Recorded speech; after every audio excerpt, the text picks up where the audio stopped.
Petrol वगैरे भरून निघालो तेवढ्यात पाऊस पण चालू झाला आणि पाऊस बघा किती डेंजर पाऊस चालू आहे. त्यानंतर आम्ही बुलढाणामध्ये पोहोचलो. इकडे पण भरपूर पाऊस झालेला होता आणि बुलढाणा तर आमचं माहेर घरच समजलं तर काही हे नाही.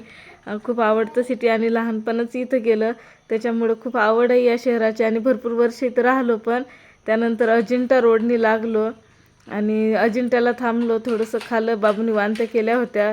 परत त्यानंतर चिक्की वगैरे खाली, तो पण चिप्स वगैरे खाला आणि समोर पण वातावरण खूप डेंजर होतं. त्यानंतर घाटात ट्रॅफिक लागली होती अजिंठा घाटा, तिथं पण थोडा वेळ गेला आणि फुल ब्लॉगमध्ये मी तसं पूर्ण जर्नी शेअर केलेलीच आहे. तुम्ही फुल ब्लॉग पण बघत जा. नंतर एका ठिकाणी वाडी गाव आहे आमचं जळगावमध्ये, बघा इतकं सुंदर गाव आहे ना ते. जे जळगावचे असतील त्यांनी बघितलंच असेल, खूप डेंजर. त्यानंतर आम्ही पोहोचलो आमच्या डेस्टिनेशनला, म्हणजे आमच्या पाचोरा सिटीमध्ये आणि इथून फक्त 5 मिनिट अंतरावर आमचं गाव पोहोचलो. चला भेटूया पुढच्या ब्लॉगमध्ये, तोपर्यंत बाय.